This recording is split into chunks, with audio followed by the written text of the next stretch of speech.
All right. So like I said, you guys are in a treat for this one. This one is an old one. It's called... I got it out of the Trail of Sasuga from like the mid 80s or something like that. I found it online. It's called The Haunted House, but if you look at the Keeper's Guide today, it's called The Haunting. And I didn't want to do The Haunting specifically because the big bad character in it, his name is Mr. Corbett. So I didn't want to confuse you guys. So when I saw this, I saw that it seemed a lot better, but as you can tell, it's a little long. So it's maybe cut into different sections, but like I said, I don't know if you guys are going to survive that long. Because this house is big, and it's old, and it's scary. Will there be any jumping or climbing required? There may be. There may be. That's why I said on the ground level. That's why I said you guys might not be too happy here. All right. All right, we got the chat box open. It looks good. Ron, I called you a sly son of a bitch. You'd think I was hitting on you or something.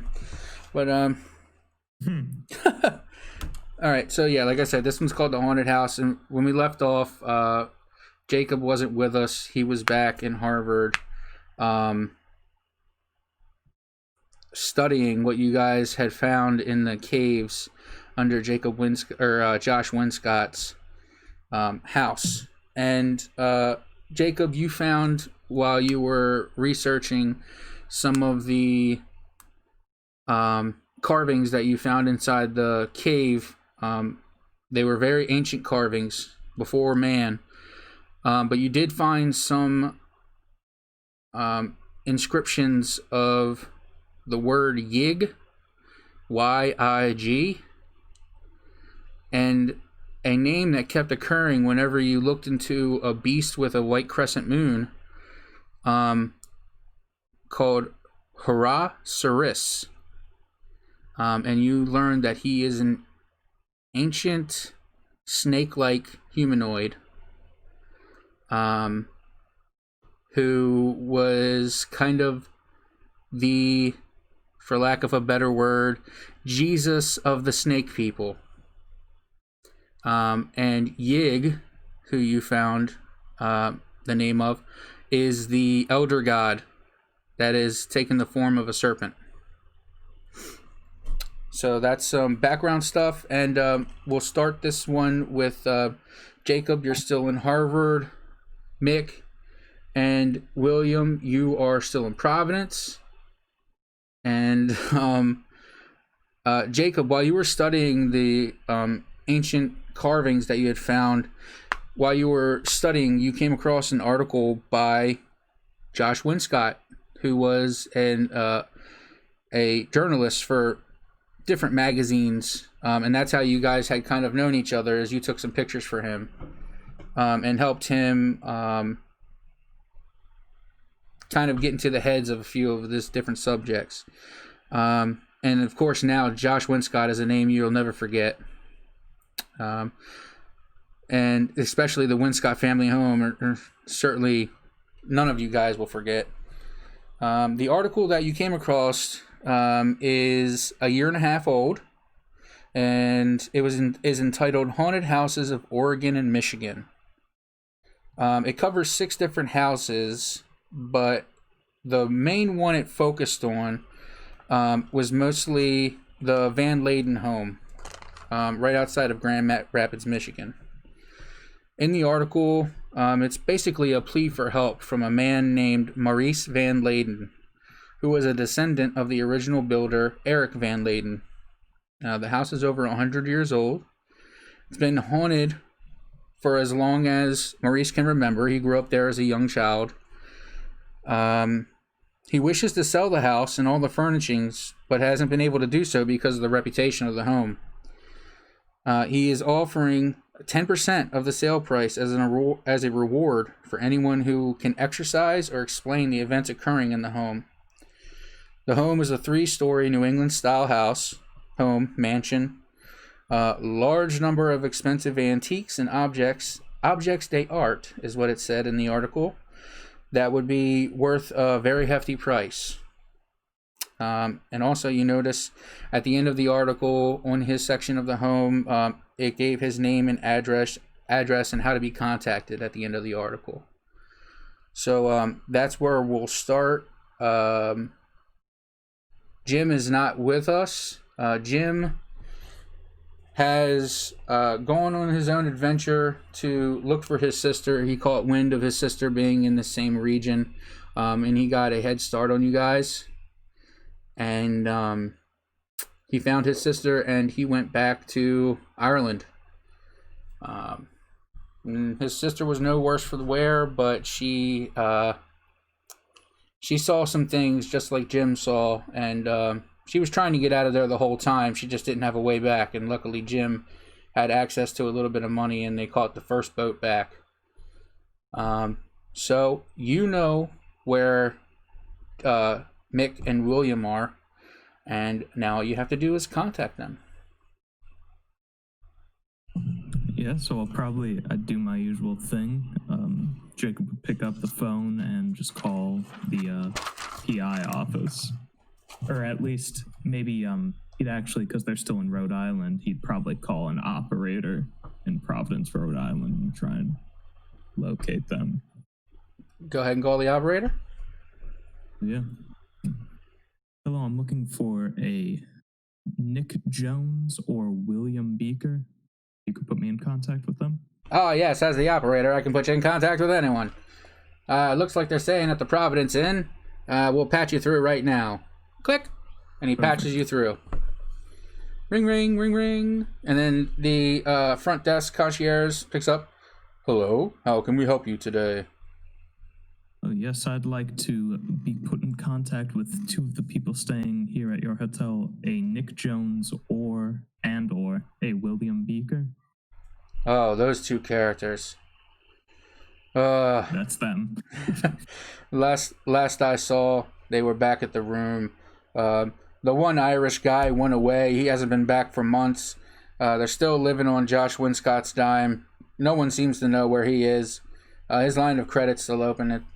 I think it's time they leave. So if you tell me you're going to take them out of here, we might be able to get them for you. If I know them, they will be leaving soon. Oh, great. Hold on 1 second. I'll patch you through. And he hangs up the phone and he patches you through to room number 3. Ring, ring, ring. Room number 3. Are we in the same room, or? Yeah, you guys are in the same room. Nothing weird. Just you guys are in the same room. You're drinking coffee together. Look, man, I'm just saying questions might have been asked in the 30s, okay? He's not wrong. In any case, I guess I'll pick up the phone then. Hello? William, it's Jacob. Jacob? I don't know, Jacob. Jacob who? From Harvard. Don't hang up yet. What's going on, Jacob? Well, I had a feeling that you boys might be running dry on your line of credit out there, and Nah, we're on Winscott's dime, man. That credit never runs out. Who's on the phone? It's Harvard. Who? Harvard. You know, that pretentious prick that we worked with a few months back. Remember? Before. Anyways, gentlemen. Yeah. What's going on then? As the hotel clerk would have me believe, you're about 2 steps away from being kicked out of the premises and your line of credit dried up. I have a proposition for you. There's a house in Michigan offering a mansion, more so than a house, offering 10% of its sale price if we go there and figure out what is haunting it, and I air quotes haunting it. You seem like people who are in need of money and who know your way around this stuff. I'm going for purely academic reasons, so you two would get the money yourselves. I mean, obviously, it's not haunted. We're both, well, I hesitate to say we're both men of education, but we are both technically Ivy League graduates. We know there's no such thing as haunting. Now recording. So, I mean, if you want help on the case, that's fine, but I think you and Mick should definitely discuss the financial details, when we meet up, because that's really not my forte. 100%. I will, I'll wire you over some tickets. They'll be at the train station, and perhaps we can meet out there in Michigan. It's in Grand Rapids, Michigan. So it's quite a train ride. Never been out that way myself. I can't wait to see it. Hey, Mick, we got a job! And then I'd hang up, start working out the train ticket situation. I don't know if the train line would run me up there and then from Providence shoot over, or if we'd go separately, but I'll leave that to you, the keeper, to figure out those logistics. Well, Harvard isn't that far away from Rhode Island, well, Providence in general, so I would imagine there's a connecting train from Rhode Island to maybe Massachusetts, and they happen to get on the same train as you. Yeah, that's perfect. So I would have contacted too. You said there was a address or contact information for Maurice, the owner of the home. I would have contacted him and let him know that we were willing to take the job if he'd have us. Yep, he's expecting you, and he's waiting at the I don't know what the train station's called in Grand Rapids, but he's waiting at the Grand Rapids terminal for you guys anytime now. All right, perfect. I'd pack up and get ready to go. I'll discuss the details of the case with Mr. Mick. I suppose we'll pack on up and make our way to the train station there. All right, so you guys, you two make it over to the train station. And as you're leaving Providence, you look out the window and you notice there's a haze in the air, and it's just a gloomy day. Almost like you would imagine what England looks like 24/7. It just has an air of spookiness to it, and you guys kind of have that feeling all the time now because of what you've seen. So yeah, as it's leaving, you are anticipating your ride to Harvard in Massachusetts, and you see a familiar face step on the train when you get to Harvard, and it's Jacob. Gentlemen, how are you doing today? Well, who would have thought we'd run into you? I was hoping Mick would have been with you, but I heard from the hotel clerk he headed back out. Yeah, he got a lead on his sister, from what I understood. Good. But you know how that was important to him. Good. I'm glad. I hope he finds her. So without Jim in the mix here, you kind of you had a pretty tight bond with Jim, helping get Mick out of the cave, and you guys grew a little close. You're a little somber about that, but it's not. You look forward to fresh new things, and from that experience, you did learn some things in the cave. It's up to you whether or not you want to share that information with the other investigators. Yeah, I'd probably feel obligated, especially to share it with Nick, since so much happened to him in that cave, and just give him a little information on what happened. I broke my damn legs. Well, Nick, I'll leave it up to you. Do you want to know what some of that information, what those paintings were in that cave? I mean, I guess I might as well. So it appears as if it was some sort of temple or ancient ceremonial ground of some form to what's called an elder god, a snake-like elder god called Yig. And with that, we also had a host of other, what I assume are minor deities, such as, I'm going to mispronounce it, Chris. It's a hard one to pronounce, and it probably shouldn't be uttered by humans. That's probably why it's so hard to pronounce. Yeah. So it seemed as if whatever was going on there was the remnants of some sort of ancient holy ground to them, or to this religion, if it exists anymore. I can't say. Yeah, it checks all the boxes of a cult.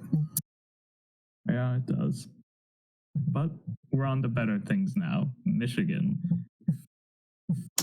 Or at least we hope. So Jacob's probably looking a little worse for wear. He's really been diving into the research and everything, so he's probably got bags under his eyes. He's already not a super put together person when it comes to like how he looks, like dressed and stuff. He's probably even worse. Yeah, so he probably just slumps into his seat and tries to like close his eyes on the train ride out. Yeah, and because you did find that information out about Yig and Herasaris, I'm going to need you to take 2 away from your sanity and 2 away from your 2 away from your total sanity. So as it originally it was up at 99, now take it down to 97, and then take your sanity that you have now and subtract 2, and then add 2 to your Cthulhu mythos. Okay.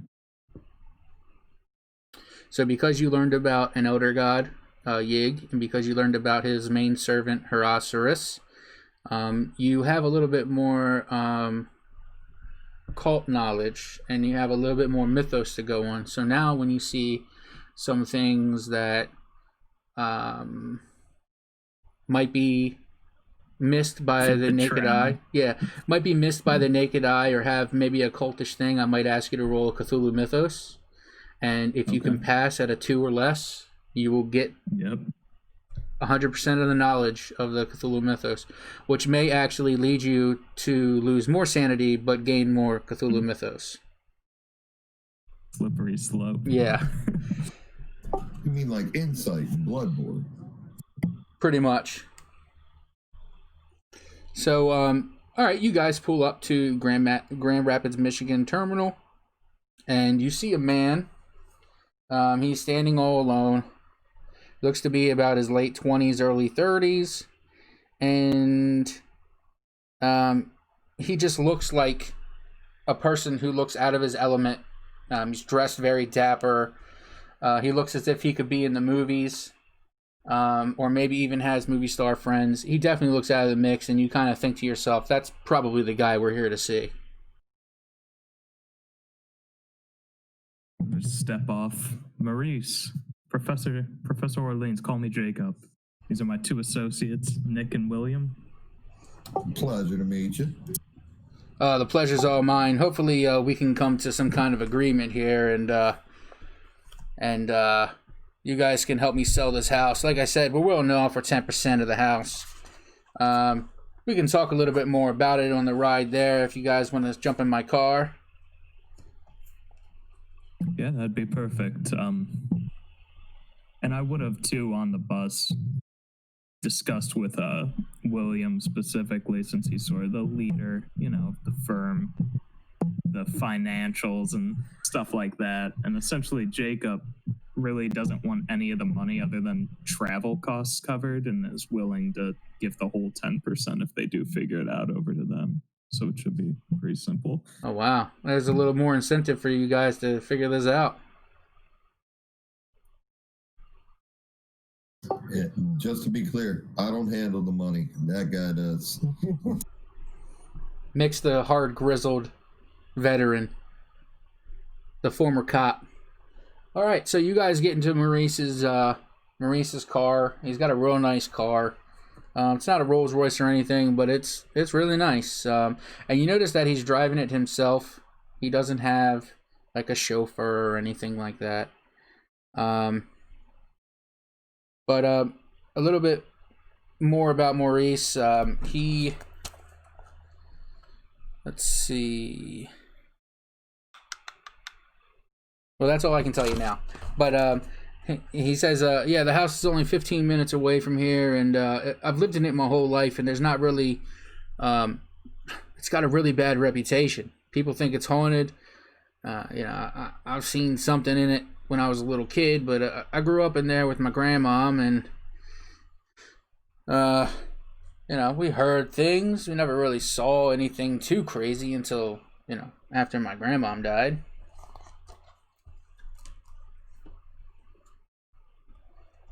So it was rumored to be haunted the whole time, but only since your grandmother's death have things started to happen? Well, my grandmother told me some stories about different things. There's been many family members who have died there, and it seems that after things are done to the house, like renovations or rooms added, or births of new children into the family, it seems as if people die very quickly after they are in the house, a couple years here and there.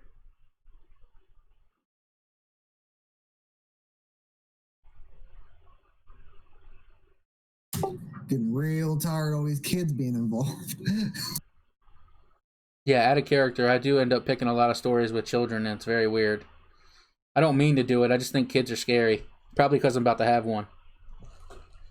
I mean, listen, a psych evaluation might tell you a whole lot of stuff to unpack there. Yeah, yeah, I'm sure. Yeah. Maurice tells you, when I was 5 years old, my grandma Beatrice died, and like I said, I have seen some things, but I don't know how to explain it. I thought it might be dreams. I would see my grandmother in my sleep, with her eyes bulging out, and her just sitting at the edge of my bed, just staring at me. Now listen, sir, I don't mean any offense, and I'm certainly no professor in psychology, but I am a man of science, and I'm telling you right now, there's no supernatural explanation for anything that you've told me so far. I'm sure you're just stressed, and that explains the things you're seeing. And as far as the dreams, it's just, well, they're just dreams. Yeah, I guess. Could I actually roll like a psychology roll and try and get like a handle on how he's feeling or how Yes, you can. Go ahead and roll a psychology roll.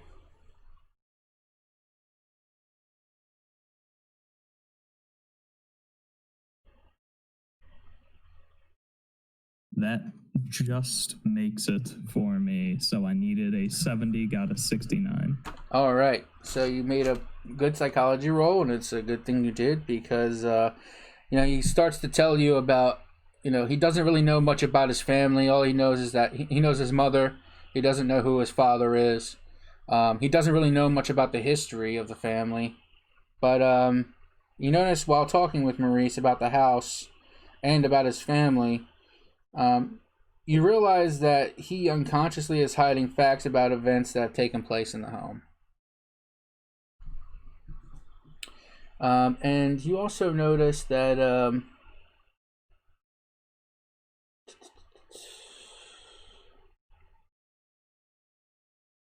that's it for now. But if you would like to roll a psychoanalysis roll, to dig a little deeper into his psyche, you might be able to figure something out.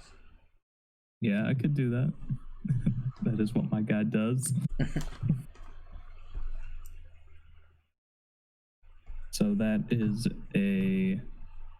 it's a hard success. All right, with your hard success in psychoanalysis, he brings out some facts to light for you. Beatrice told him many things about the house, including the truth about crimes committed by a deranged Alan, and he was later murdered by the deranged Alan. and he was later murdered by her husband, Aaron. We don't really know much about that yet. Most importantly, she told him about the strange voice that she heard at night, a voice that would seem to float into her head, and the voice would sing a strange song and chant to her. And you notice that Maurice is humming a song, and if someone can roll an intelligence roll, we may be able to learn a little bit about that song. Maurice consciously does not know what it is. He just knows, he remembers his grandmother singing about it. All right, somebody got a 3. That's all I need. Got him. All right. So, Mick, your name implies that you may have some Irish roots in you, some Celtic roots in you. And you, as you listen to him, you recognize it as an archaic form of Celtic. Beatrice also told Maurice that once upon a time, her sister-in-law, Elizabeth, was supposed to marry the voice, but the poor girl died instead. That's all you really know. And Maurice kind of snaps out of it, and he goes, I haven't heard that in years. That was strange. What did you do to me? No. You did it to yourself. You'll find if you spend enough time doing psychoanalysis and looking into these things, people will talk if you let them. Okay. I'll just leave it up to you guys. I don't believe in magic, but these hauntings scare the hell out of me. And as you guys pull into, you pull around, and it's a long wooded road, timbers, trees just sky high on each side, and it's just a 1-lane road going into and out of what you now see as the mansion. And as you get there, you see this giant iron fence that surrounds the whole entire property, and it's one of those iron fences that has like the spikes on it that look decorative. And Maurice goes, yeah, they put the spikes on these to keep the pigeons and the owls and stuff off. But you notice that roll a spot hidden.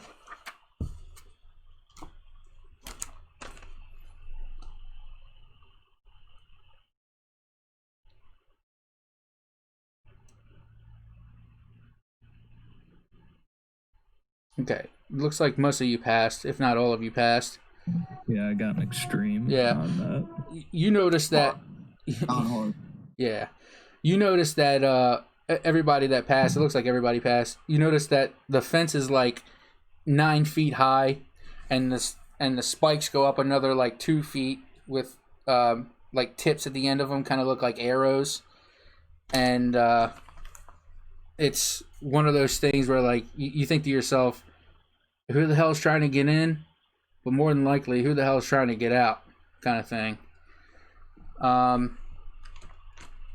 right, so when you get in, they pull up, and you see 2 people.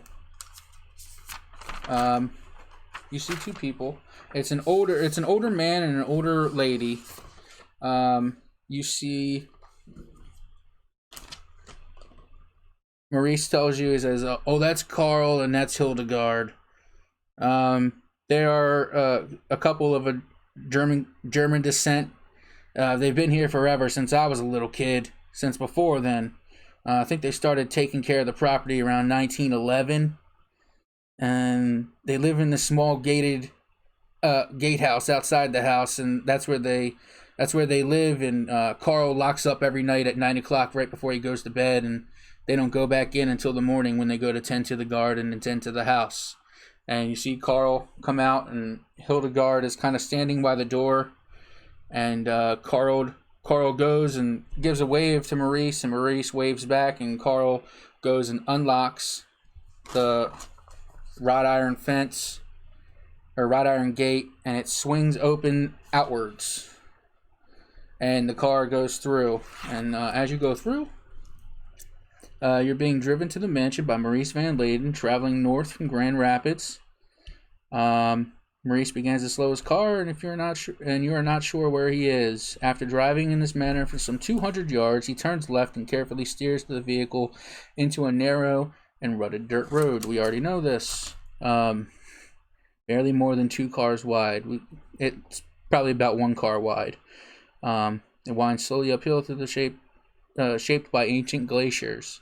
The towering oaks and maples form an arch above the road, blocking the sun, and damp chill settles. I probably should have read this before I told you the explanation of everything else, so I'm sorry about that. Maurice slows the car to a crawl. As he comes to a low spot in the road, water from the recent rainstorm has formed a muddy pool across the path. The car feels as though it may bottom out as Maurice slowly picks his way through the potholes hidden by the puddle, but then pulls into a dry land once again along a slow bend in the road, and to the left brings you face to face with the Van Laaden mansion.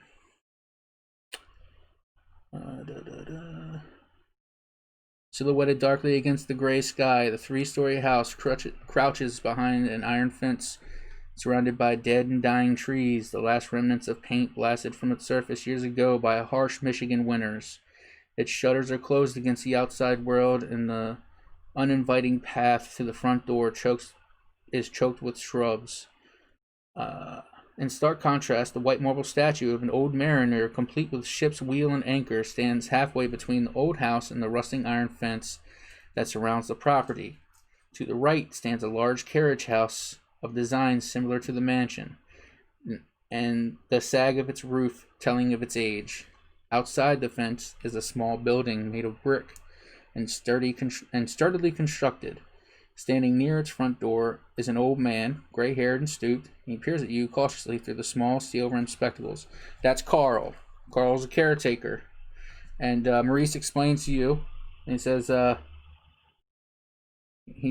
Carl and his wife have been working here for many, many years. I believe they were hired in 1911. And he's the only one with the key to the gate.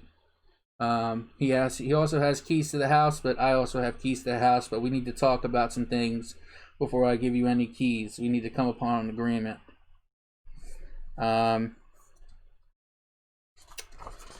So yeah, you guys are finally inside the gate, and you notice the iron fence, and you see the statue. The statue, if you roll a spot hidden for me when you're looking at the statue, it's pretty close to the fence. Maurice is like, "This is the family house. We've lived here forever, over 100 years." I'm busy looking at birds or something, man. Okay, so we have a 25 and you have a 64. Yeah, I got a regular success. Okay. You see on the statue, like it said, the statue, it looks like a New England mariner. So it kind of looks like your old-timey fisherman with the yellow hat. Looks like Long John Silver, essentially. Mm-hmm.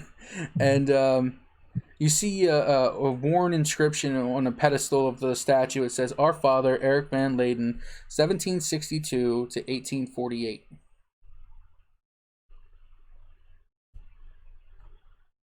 And you also see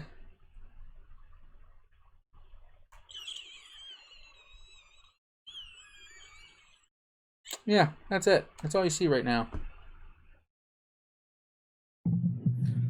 That is a lot to see. Yeah, sorry. So probably just, be taking it in as we drive up until he stops the car. Yeah, Maurice stops right by the carriage house, and he looks at you all and says, this is where we have to talk business, boys. And he pulls out a contract. Whoa, I don't sign anything without my lawyer present. And that's fine. We can make that happen, but we need to talk about the contract first. If we need to make any changes, that's what, we have to get my lawyer involved as well. So you're looking at the contract. I want to immediately just start. Yeah, I want all the fine print. That's all fine. of it. That's fine. It's an 8-page document prepared in advance by Maurice's lawyer. And it's a standard form that's presented to and signed by all potential Ghostbusters. So you guys are not the first crew to try to come in here and figure this out. It's written in the finest print available, and the wording has been made as complicated as possible. Looking it over, you will find that it basically states that if the haunt is removed from the house, the investigators will receive 10% share of the sale price. It states that the signers will not engage in malicious destruction, remove anything from the property, or any items found in the house should not be removed or destructed, or basically you can't break anything or take anything from the house, or you'll be held responsible for any damage deemed excessive that you may cause in the course of your instruction or your investigation. So Jacob's definitely maybe flipping pages, but there's no way he's paying attention to any of the fine print of this. Yeah. So why don't you go ahead and roll a law roll, Mick?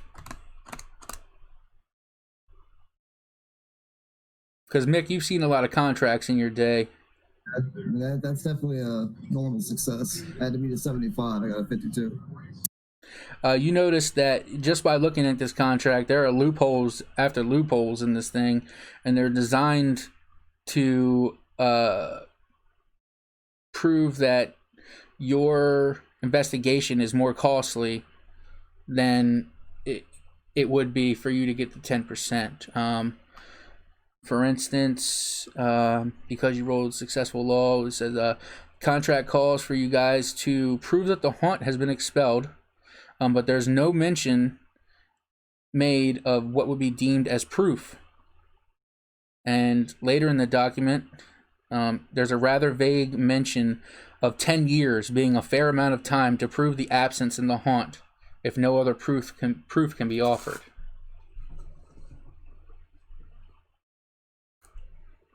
Yeah, I mean, I recite all that to him. Yeah, we're not signing this. And Maurice goes, look, this was written by my lawyer. I want to sell this house as much as you guys want the 10%. Believe me, 10%, if you split it 3 ways, boy, you guys wouldn't have to do this anymore. And he kind of looks at you and he gives you the money sign. And why don't you roll a psychology roll?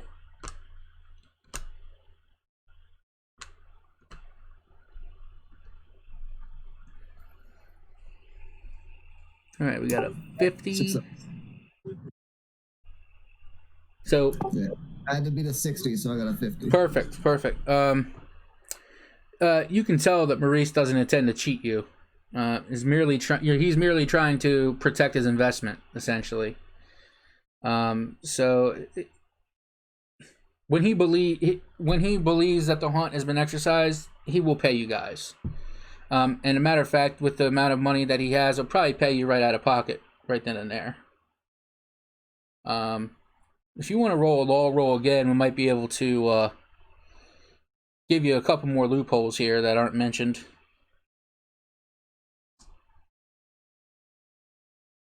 Oh yeah. 22. Hard success. 22. All right. 37 for hard. All right. As written, the signers can be held responsible for any damages that the property should incur. This could become quite expensive for you guys, as you kind of deciphered already. And point number 3, the signers are held responsible for any missing items. But you notice that with the contract, there is no inventory of the property provided to prove what was actually there.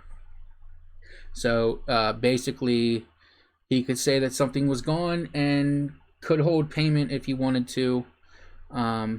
But as you rolled the psychology roll, he doesn't plan on cheating you guys. He basically just wants to try to sell this house as fast as possible. He's trying to liquidate it.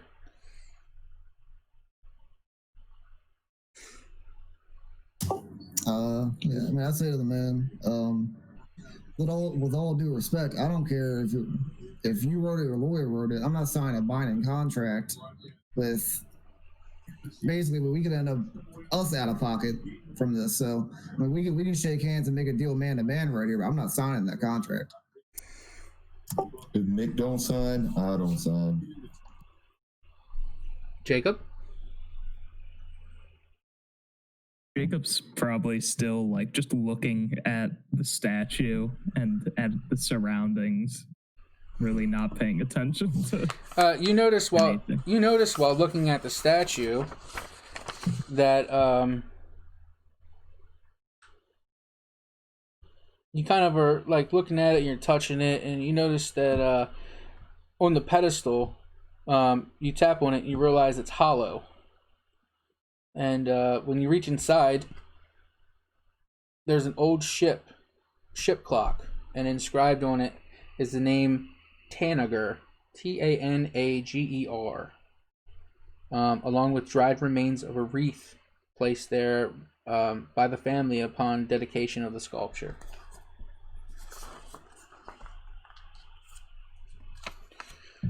This is quite interesting. You know what this is, Maurice? Maurice looks at the name, or what he thinks might be a name, Tanager, Tanager, and he looks at you and says, "Nope, but I hope you didn't break that."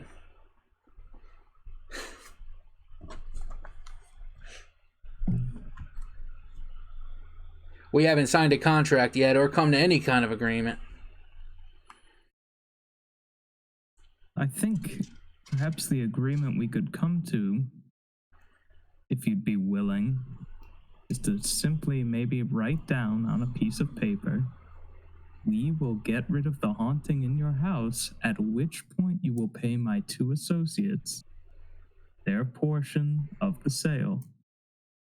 And he's starting to get just a little angry and annoyed at what's going on. Okay. And we'll be doing something for you.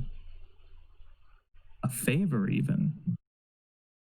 Why don't you roll a kind of sounds like intimidation a little bit. So go ahead and roll an intimidation roll.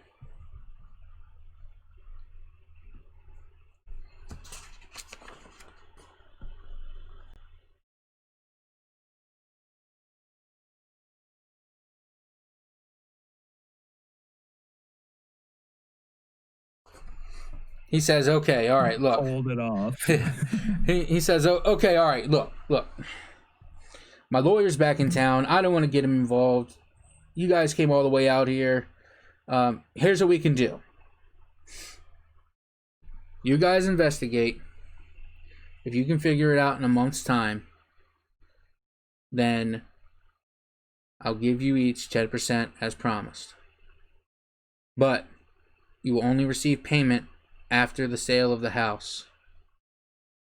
Even though I wear these clothes and look rich and drive a nice car, you notice I didn't have a chauffeur. I look rich, but I don't have a lot of liquid assets. I need to liquidate everything in this house as quickly as possible.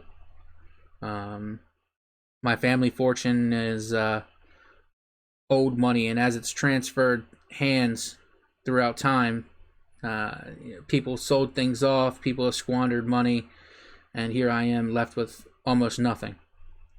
Well, that's fine with me as long as it's fine with William and Nick.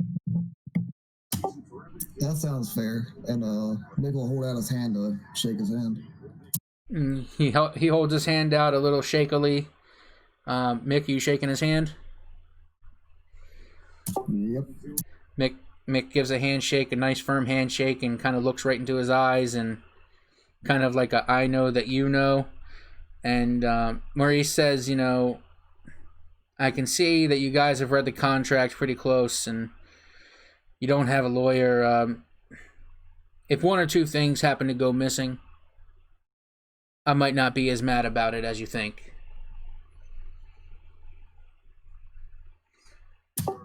Okay. It's kind of just his way to sweeten the deal a little bit for you, to kind of get this thing to go as quickly and as easily as possible. He says, he looks at Mick, because Mick's the last person to give him a handshake, and he says, all right, here's the keys. And he gives you the keys.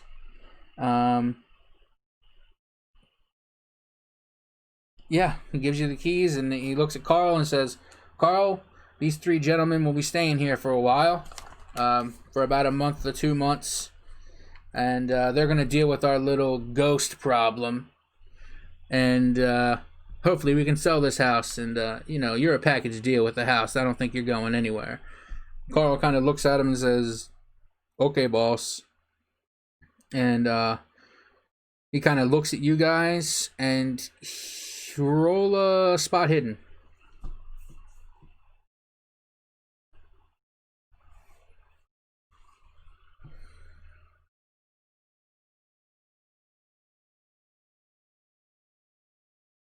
I am too distracted. Normal success. Okay, you notice. What about you, William? Did you roll a...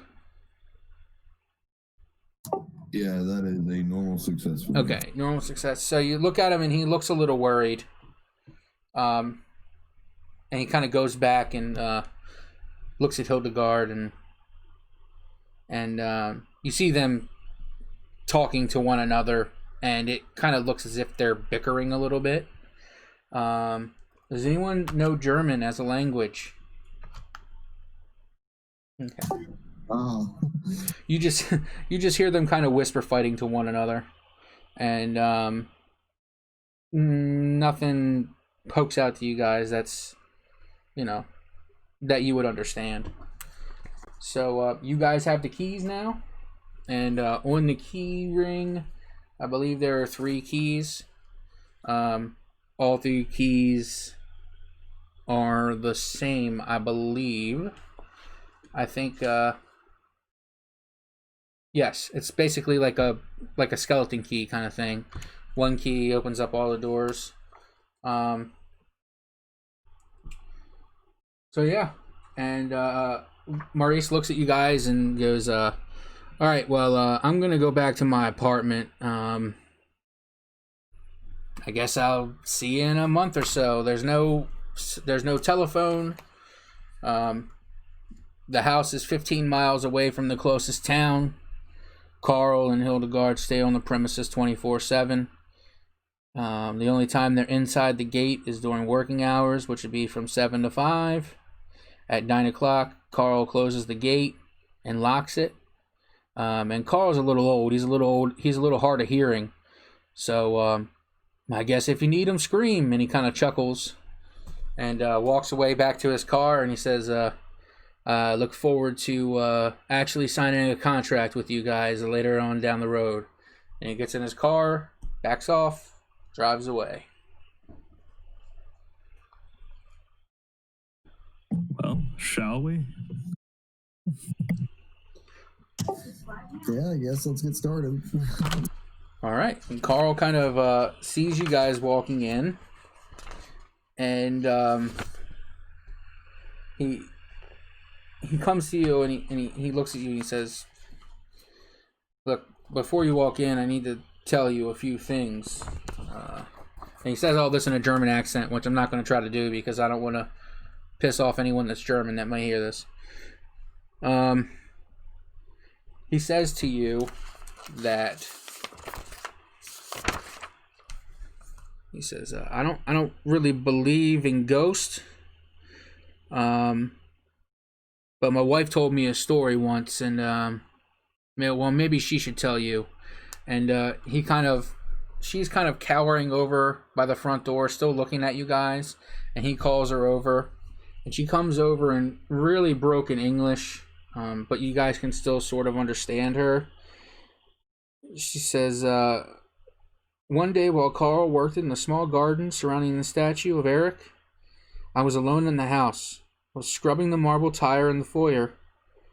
I looked up from my work for a moment, and I saw what I can only imagine to be a ghost. It was of Beatrice, cackling at me from the staircase. I ran screaming from the house and into the arms of Carl. Carl cautiously entered the home, but saw nothing and returned to comfort me. I was still shaking from the experience.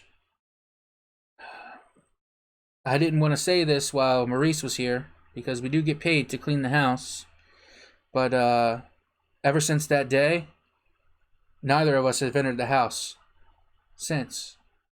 So when you go in, please don't mind the dust. I just can't find a way to go back in there. Nothing can convince me. I don't want to lose this job because this is all we have.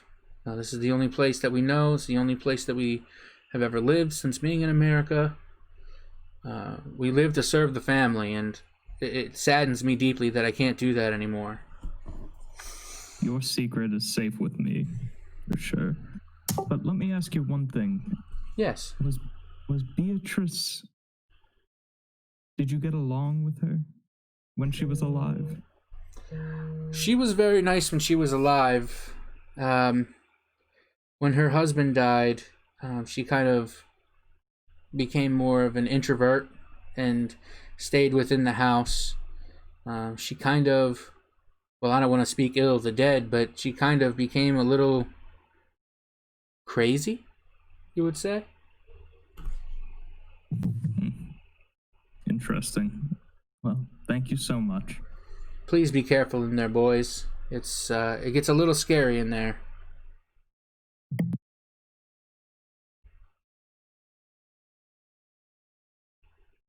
All right, let's head in. All right. So you get to the front door. And in order for you to get to the front door, you go through the gate. You have to walk past the statue. And as you're looking at the mansion, you see the front door here. To the left-hand side, on the other side of the mansion, there's a road that leads back to the back. And then if you're looking at the right-hand side of the mansion, stretching off the mansion, there's a greenhouse. And you see something else in the back, but you can't quite tell what it is. And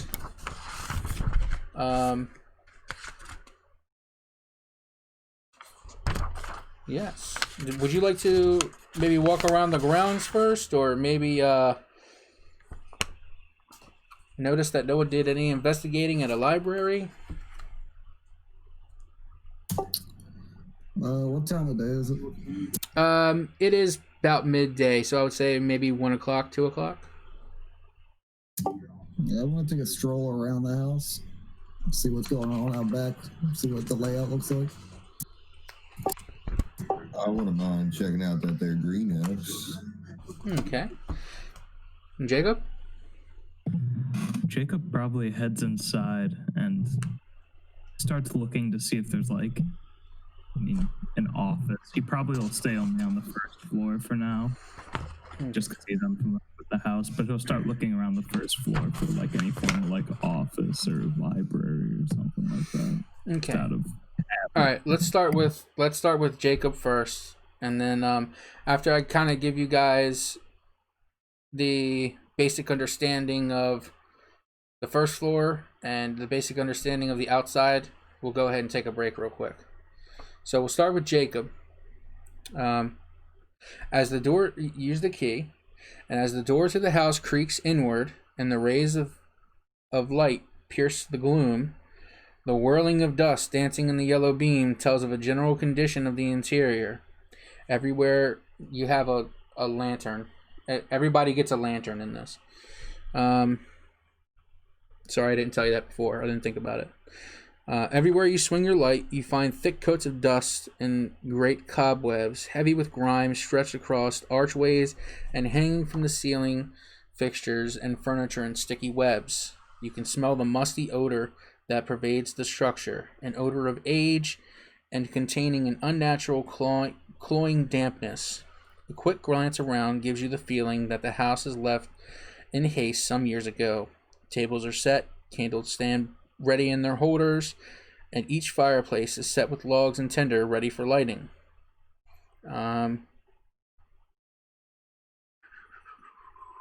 You already know that Carl and Hildegard are supposed to clean this once a week, and you can tell just by the amount of dust. And when she told you that there's nowhere near clean. It looks like they haven't been here for years. And you get this feeling that somehow the house doesn't want you in it. And I need you to roll a sanity roll. All right.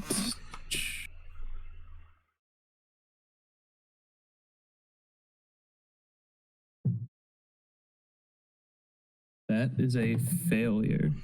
I'm going to need you to lose 1 sanity. And because you feel that the house doesn't want you in it, you get this overwhelming feeling of dread. But as you work further into the house, it starts to subside. It's just that you get that creepy house feeling. And it kind of makes you unsettled. So as soon as you walk in, you're in the foyer. You stand in the main entrance of the hall of the home. There are 2 large oak doors swing open. You already read that? To your right in the corner is a display case filled with porcelain birds and other wildlife, while on the other side of the doors is a coat rack and an umbrella stand next to a silent grandfather clock. A long black coat, filthy with dust, hangs from the rack, and a folded umbrella rests near it in a stand made from an elephant's foot. On the other side of the room is a small couch, protected by a linen sheet, and hung near it is a full-size mirror mounted in an ornate gold leaf frame. Overhead is a large chandelier hung from a chain, and its crystal teardrops dull and dust-coated. Why don't you roll a intelligence roll for me?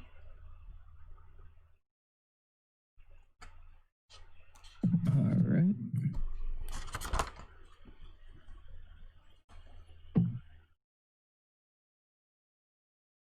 That is a success. All right. You recognize the porcelain objects as value, and the whole collection is worth approximately $250 at the current market price. The elephant umbrella stand is authentic and is a relic of a world trip. The coat... Make a mental note of things I might want to take out of the house with me when I leave. Absolutely. The coat on the rack has a name tag on it on the inside of the collar, and you check it, and it says on there, property of Maurice. So I'm going to need you to roll a dexterity roll, please.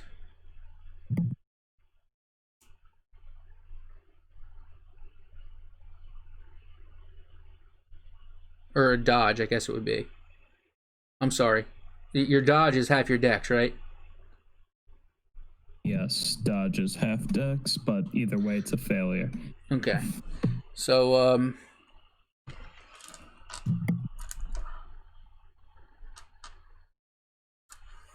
that's fine. You hear the grandfather clock begin to tick, and the floorboards right above you, right underneath where the chandelier is, they kind of start to creak, and you see the chandelier swing slightly, and you... Oh, let's see. Where's my D? Here's a D8. You, do I want to try to kill you guys now, or do I want to lay it off? The chandelier swings, and you hear the clock tick, but there's no movement. Roll a sanity roll.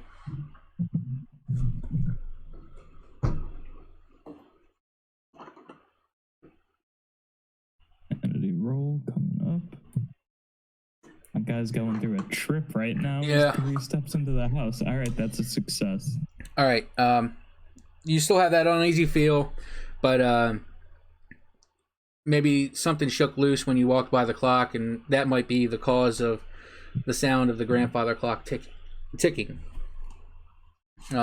So far you're in the foyer.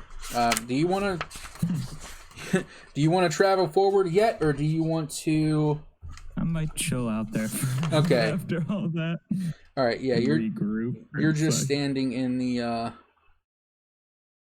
You're just standing in the foyer, kind of just looking around, and from the foyer you can see straight in front of you there are steps that lead up. To your right there is a sitting room, like a living room area. You can also see a oak mantel and fireplace, and to your left you see another living room. It's bigger, and in that area there is an ebony mantel with a fireplace, and that's all you can see from where you're standing. Yeah. So we're going to break out to Mick and William. And Mick and William, you are outside, correct? And we're starting. Where are we starting? From the statue or from the carriage house?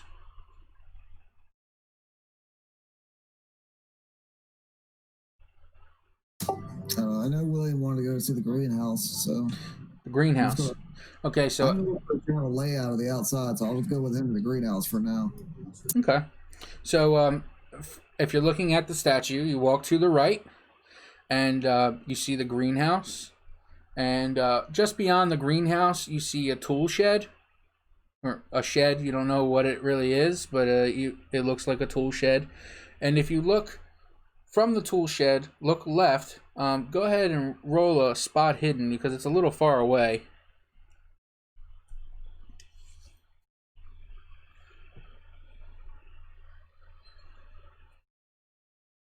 Oh. Not today. No.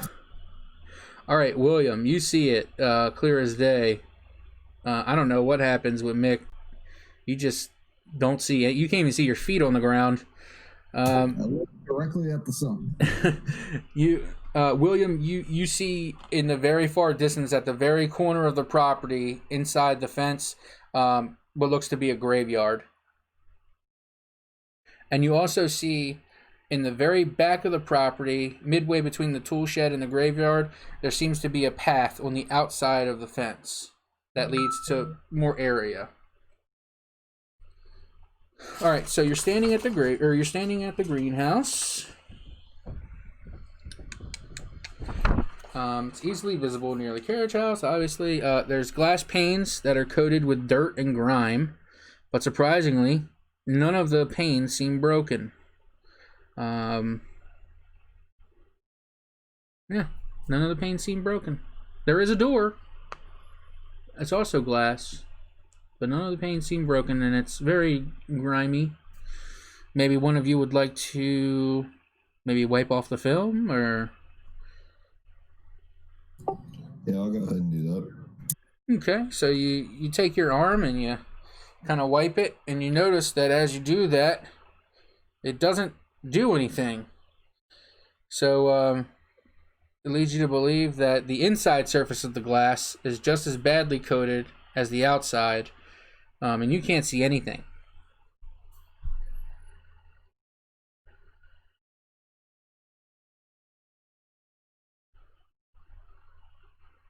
Well, that's weird. Are we going to take into consideration that when giving the keys, maybe each investigator got a key? Yeah, I'd assume we each took one if they're just skeleton keys, sort of. Yeah, if they're all the same, I just want to... Well, they all look the same. We'll find out if they're all the same. But I made that assumption, probably. Yeah, they all look the same. And yes, you know, would you like to put the key into the lock? Yes. Okay. You put the key into the lock and you turn it, and it opens. It opens to the inside of the greenhouse, which...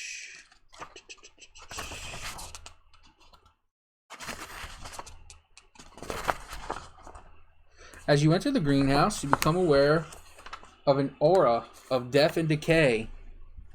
The plants that once lushly filled the trays and tables are now nothing but withered brown sticks. Ancient dried blooms hanging down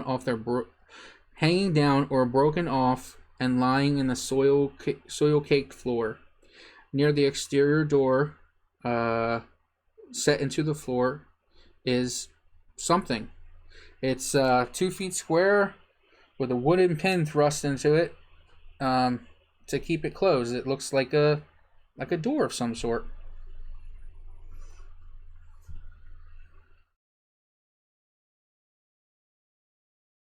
Interesting. I guess I'm gonna step back when I notice the smell. Okay. Okay, so you step back. Would you like to roll maybe a science roll or something like that to maybe see what kind of flowers these are? Yeah, just from what I can see from the entrance of the room there. Okay. Go ahead and roll a science roll.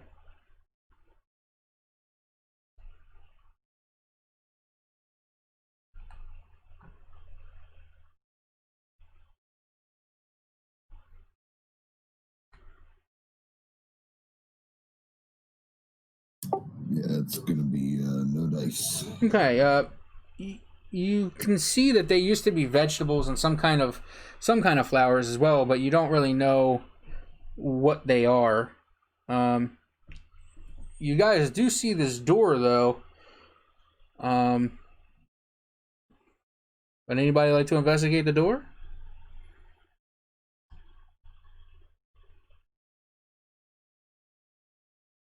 I suppose. I really don't know what to investigate.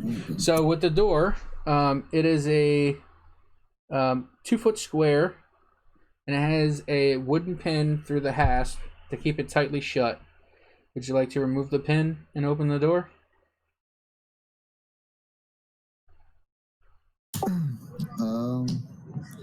Are there any like markings around the door that show like I don't know? You do not see any markings. It looks like it hasn't been open for a while. It has the same kind of, there's like dead leaves on it and just soil and stuff from the years of no one taking care of it. Okay. Yeah, I guess I'll remove the pin to the door. All right, as you bend over to remove the pin, you start to get a smell that isn't necessarily the same smell as the old flowers. You've smelled the smell before. You just can't quite put your hand on it or your finger on it just yet. You take the pin out, you open up the door, and I'm going to need you to roll a Constitution roll for me.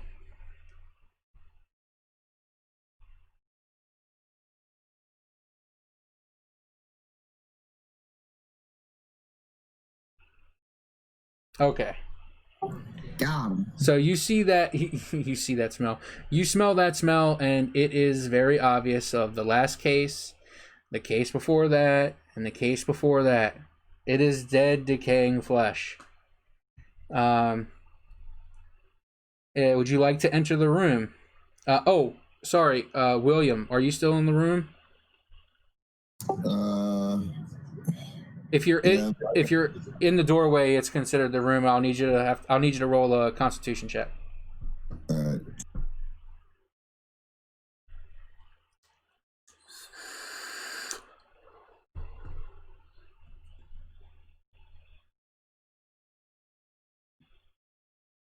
All right, looks like a 74. Yeah, that is not gonna do it. Okay, you smell the smell. You know what the smell is, and you just are so overcome by the smell that nausea sets in, and you start vomiting. And you'll be slightly incapacitated for the next 5 to 10 minutes, just vomiting in the room. Okay, so yeah, he's puking. So I'm like, okay, we're gonna close this back up, throw that pin back in there, and get him out of the greenhouse. Okay. Okay, no problem. Okay, so you get out of the greenhouse. So you're now back outside. Where would you like to go now? We know that Jacob is in the house, and he's just, well, you don't know this, but I know this. He's just kind of standing in the foyer, looking around, just waiting for something else to happen, because two things have already happened since he walked into the house for 30 seconds, and he's kind of like just waiting for you guys to make sure he's not going crazy. Yeah, I mean, I'm just outside while he's getting sick, making sure he's getting fresh air and stuff. I'm not leaving until he's done being sick. Okay, you drag him outside to get him some fresh air, and we'll say that 10 minutes have passed. Well, 5 minutes have passed. He's done vomiting. He's still a little nauseous, but he's okay.